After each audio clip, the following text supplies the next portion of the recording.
Chapter 5. Mossop woke from his comfortable dreams on the tractor seat and saw the sun sinking through the trees. He knew the time had come for him to leave. Sadly, he said goodbye to all his old friends. Everyone was there to see him off, except for Upside and Down, who never missed their tea, not for anything. There were tears in Mossop's eyes as he crawled under the farmyard gate for the last time.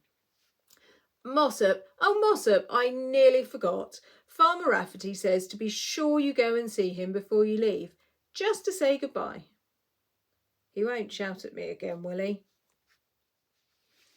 La la doby do, la de la la la, ho ho, jingle anga dingle dangle doby ho do, yum tum doby da do, re mi fa sol la ti do, tilly bum bum bum.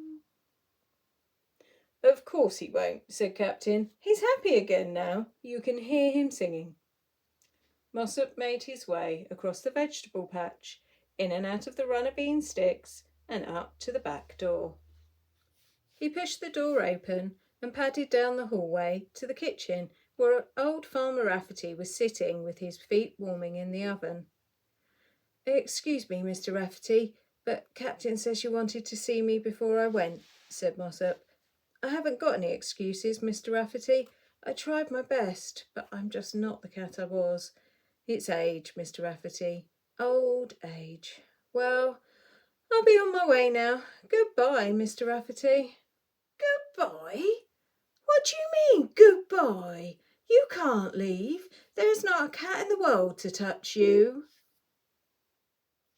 He took Mossop to the front doorstep, and there in front of his eyes were row upon row of mice and rats. They went right up to the goldfish pond and round and back again. 126 exactly. I counted them myself. I asked for 26, and you bring me 126. 18 years old, and you're still a champion mouse trapper. Proper job, proper job. 3 cheers for Mossop! Hip hip, hooray! Mossop just stared and stared. He couldn't believe what he was seeing. Farmer Rafferty hung his old war medal around his neck.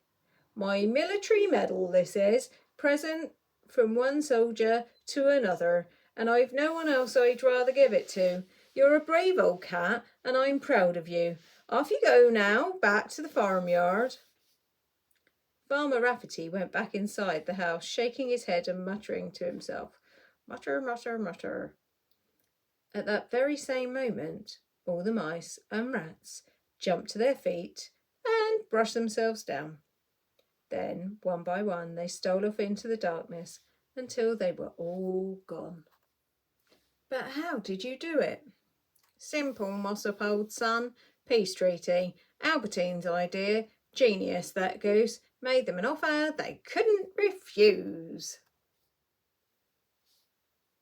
They lie down dead for a few minutes and promised to keep out of Farmer Rafferty's corn bins and barley snacks. Farmer Rafferty doesn't bring in his nasty new sharp-eyed sharp-clawed cat to take your place. Albertine, you're wonderful. I know.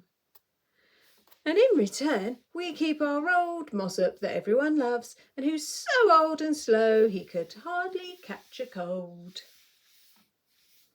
Only one thing to say. No other cat beside me ever had better friends, and that's a solemn fact. And he smiled, as only cats can, yawned hugely, tucked his paws neatly under his medal, closed his eyes, and slept. Mossop really was lucky, wasn't he, to have such fantastic friends on the farm to help him solve his problems. We hope you enjoyed this story from Mudpuddle Farm, and if you do, why not check out some of the author's other stories.